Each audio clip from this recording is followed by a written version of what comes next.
इस कहानी के सभी पात्र और घटनाएं काल्पनिक हैं, जिसका किसी भी व्यक्ति या घटना से कोई संबंध नहीं है। यदि किसी घटना के साथ इसकी समानता होती है, तो इसे मात्र एक संयोग कहा जाएगा।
दिगंत और अनंत तक गूंजायमान है।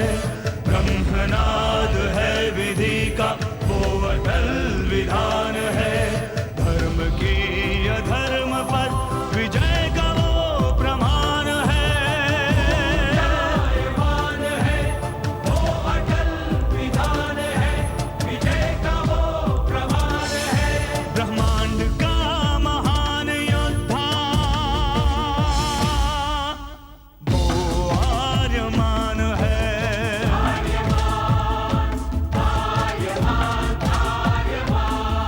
ब्रह्मांड का महान योद्धा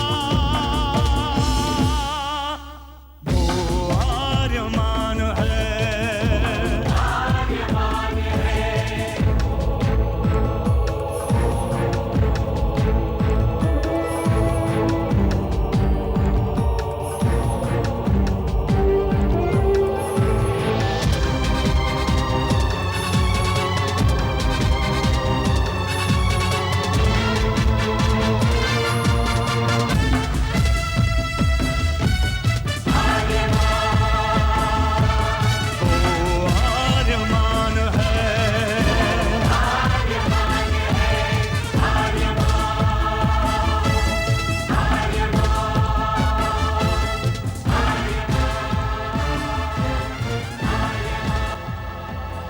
अनंत असीम ब्रह्मांड, अद्भुत, विशाल, विराट, जहां असंख्य आकाश गंगाएं प्रतिक्षण बनती रहती हैं, मिटती रहती हैं। हर आकाश गंगा में होते हैं अनगिनत तारे, अनेकों सूरज, और सूरज के साथ होता है अपना सौर मंडल, जिसमें रहते हैं अनेकों ग्रह। न जाने कितने सूरज चमके और बुझ गए, न जाने कितने तारे चमके और खो गए, न जाने कितने ग्रह, कितनी पृथ्वियां, कितनी सभ्यताएं बनी, बढ़ी और खो गई समय की इस अनंत धारा में। इन्हीं अनजानी परंतु अमर गाथाओं में से एक है महागाथा ब्रह्मांड के योद्धा आर्यमान की। बहुत समय पहले पृथ्वी से लाखों प्रकाश वर्ष दूर आर्याना आकाश गंगा में एक ग्रह था, थार।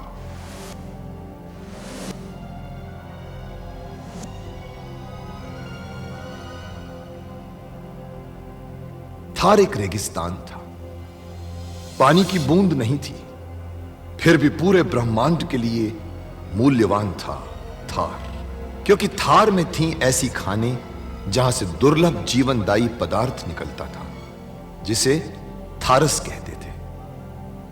यह किसी भी ग्रह की जहरीली से जहरीली हवा को भी रासायनिक प्रक्रिया से प्राणवायु बना देता था, जीने के लायक बना देता था। कहावत थी, थारस जिसके वश में, पूरी आकाश गंगा उसके वश में। आर्याना आकाश गंगा की संरक्षक संस्था ओमियान के नियमों के अनुसार थारस को कोई भी व्यक्ति अपने वश में नहीं कर सकता था। यहां तक कि थार ग्रह का राजा जारांत भी नहीं। राजा होते हुए भी जारांत अपना राज्य गणतंत्र प्रणाली से चलाता था। खानों से निकलने वाले थारस का 25% भाग ही थार ग्रह के हिस्से में आता था। बाकी का हिस्सा ओसेक अंतरिक्ष संगठन में चला जाता था। ओसेक आर्याना आकाश गंगा के व्यापारियों का संगठन था और जिसका संचालन अंतरिक्ष में बनाए गए एक कृत्रिम ग्रह ओसेक से होता था। मगर ओसेक संगठन में कई व्यापारी ऐसे भी थे जो अति महत्वाकांक्षी थे, जो पूरे ब्रह्मांड में अपना आधिपत्य स्थापित करना चाहते थे। परंतु जब तक ओमियान था तब तक कोई कुछ नहीं कर सकता था। ओमियान अंतरिक्ष के लोगों की संरक्षक संस्था थी जो अंतरिक्ष के निवासियों के हितों का पूरा ध्यान रखती थी और अपनी शांति सेना के द्वारा संपूर्ण ब्रह्मांड में शांति और व्यवस्था बनाए रखती थी। इसी ओमियान संस्था का अध्यक्ष था महान होशिंग। होशिंग जिस ग्रह पर रहता था उस ग्रह का नाम था कुरुक्षेत्र, जहां आज छिड़ी हुई है एक महाजंग। तब तो महारानी रासा को ये पवित्र चंद्ररस अवश्य पीना चाहिए। महारानी, तो स्वयं उन्हें क्यों नहीं दिया था? हाँ, वो तुझ पर कितनी प्रसन्न होंगी। संभवतः पुरस्कार भी दे दे तुझे। ये तो मेरा सौभाग्य होगा महारानी। परंतु उनसे ये मत कहना कि मैंने भिजवाया। पर क्यों महारानी? औरतों का स्वभाव तो तू जानती है ना जीनो। संभव है कि महारानी मुझ पर संदेह कर बैठी कि स्वयं बांझ होने के कारण मैंने इस पवित्र चंद्र रस में उन्हें विष मिलाकर दिया है। फिर वो इसे कभी स्वीकार नहीं करेंगी। हाँ, यदि तू इसे अपनी ओर से ले जाएगी तो वो तुझ पर संदेह नहीं करेगी और वो इसे स्वीकार कर लेगी। मैं समझ गई महारानी, आपका हृदय कितना विशाल है। आप महारानी रासा पर उपकार भी करना चाहती हैं तो गुप्त रूप से। उपकार कहाँ जीनो, इसमें तो मेरा ही स्वार्थ है ना। स्वार्थ? महारानी रासा माता बनेंगी तो मैं भी तो बड़ी माता कहलाऊंगी ना। ये ले, और ध्यान रहे, इस पवित्र चंद्र रस की एक भी बूंद भूमि पर न गिरने पाए। आप शगुन बताएं। आप चिंता न करें महारानी, मैं ध्यान रखूंगी।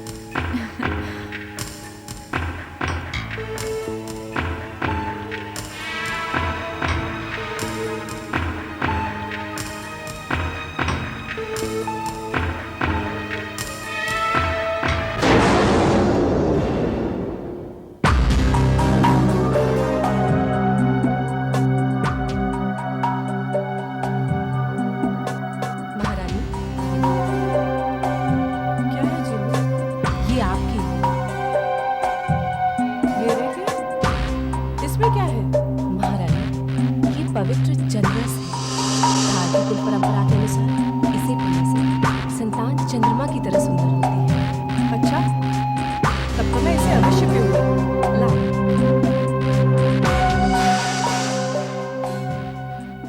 अरे बिलारी, तू यहाँ क्या कर रही है? जरा पकड़ तो।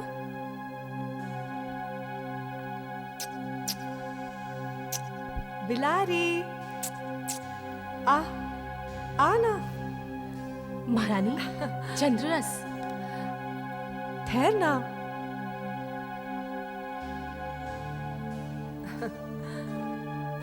आजा। महारानी, इसे पी लीजिए। बिल्ली मैं पकड़ देती हूँ। नहीं, बिल्ली को मैं पकड़ती हूँ।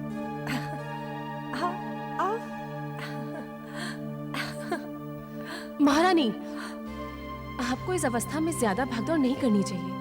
लीजिए, इसे पी लीजिए। अच्छा ला, ये पकड़।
विष, मुझे विष देकर मारने का षड्यंत्र किया गया था। जब कभी शुभ जन्म लेता है, अशुभ भी उसके साथ जन्म लेता है। तुम्हारी परीक्षाएं तो तुम्हारे जन्म से पहले ही आरंभ हो गई थी। फिर मैं जीवित कैसे रह गया? जीवन जिसे बचाना चाहे उसे कौन कर सकता है? तुम्हारे साथ तो जन्म जन्मांतरों से अर्जित तुम्हारी शक्ति थी। तुमने अपने और अपनी मां पर हुए प्राण गर्भ में रहकर एक योद्धा की तरह मुकाबला किया।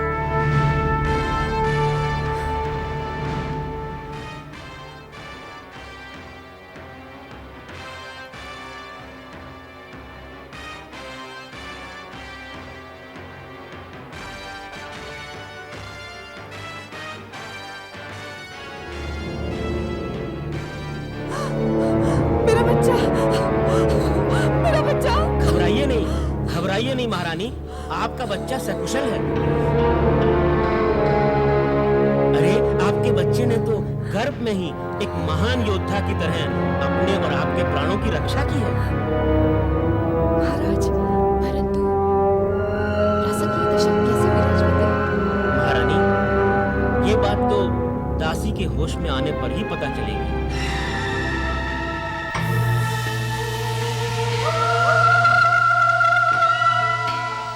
ये लो, महारानी रासा बेहोश होकर कैसे गिर पड़ी?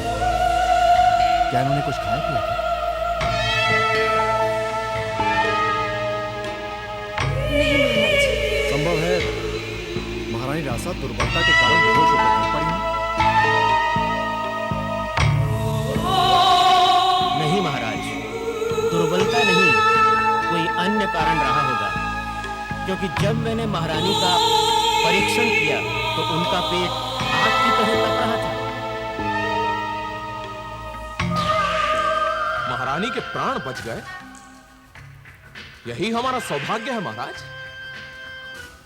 और थार के भविष्य के भी। महाराज, अब महारानी को पूर्ण विश्राम की आवश्यकता है। मैंने इन्हें नींद की औषधि दे दी। महारानी जितना सोएंगी उनके लिए उतना ही लाभदायक होगा। ठीक है।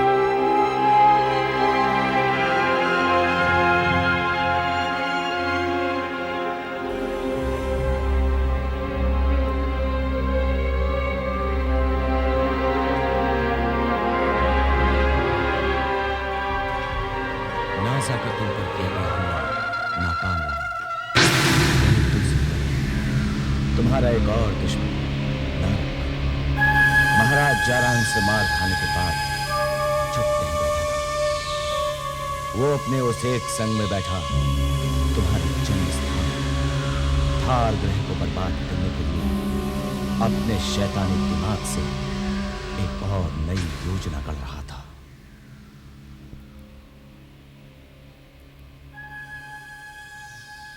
कुर्बक,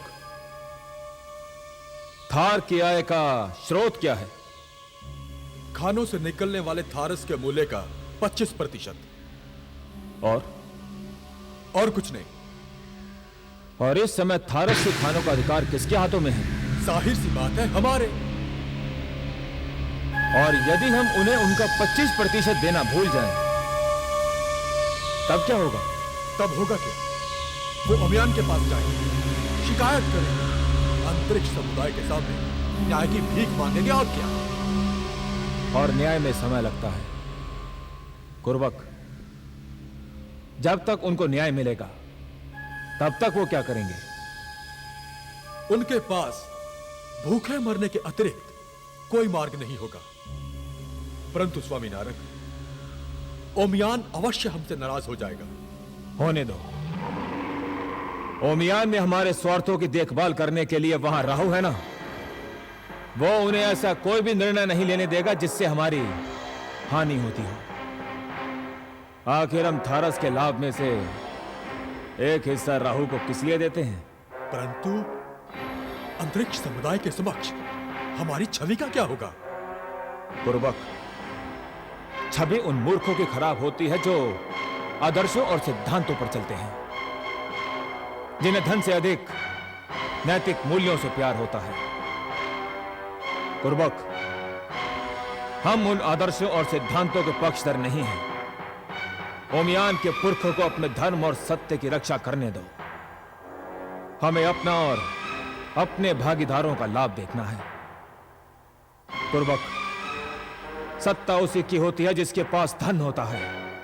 और एक बात याद रखना, धन से ही सब कुछ खरीदा जा सकता है। अर्थात आज के बाद जारांत को 25% देना बंद कर दो। परंतु जरात को कुछ ना कुछ तो उत्तर देना ही पड़ेगा स्वामी नारक। कह दो कि हमारे लेखाकारों से गणना करने में कोई भूल हो गई है और हम अपने बही खातों का लेखा जोखा कर रहे हैं। लेखाकारों ने गणना में भूल कर दी? आज तक ऐसा नहीं हुआ।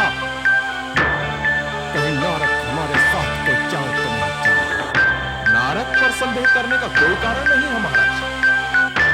वो चाहता तो पहले भी ऐसा कर सकता था। नारक स्वयं महारानी रासा से विवाह करना चाहता था। संभव है आपसे हारने के बाद उसका प्रतिशोध वो इस तरह से ले रहा है। यदि ऐसा है महाराज तो हमें ओमियान में निवेदन करना चाहिए। हाँ, अंतरिक्ष व्यवसाय नियमों के अनुसार यह हमारा अधिकार है। मैं तुरंत ओमियान की आपातकालीन बैठक बुलाने की प्रार्थना करता हूँ।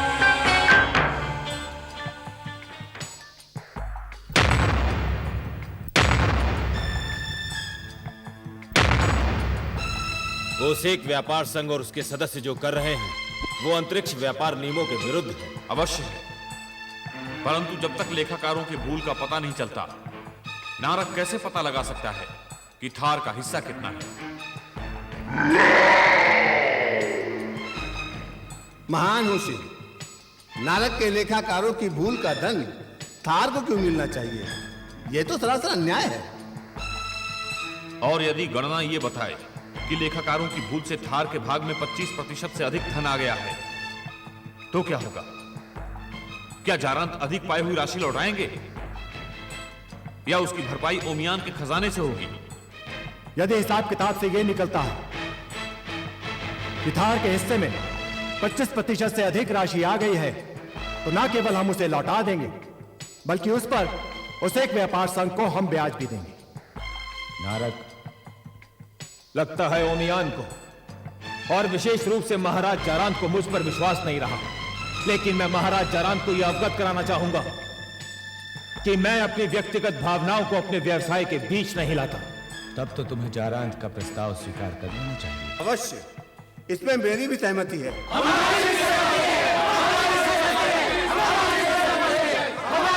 नारक, बहुमत यही कहता है कि तुम थार का 25% दे दो।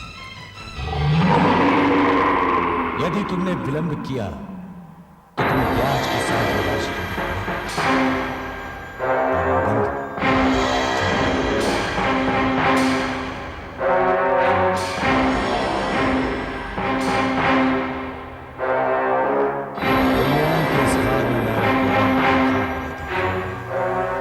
थार ग्रह में एक और मृत्यु योग तुम्हारी प्रतीक्षा कर रहा था।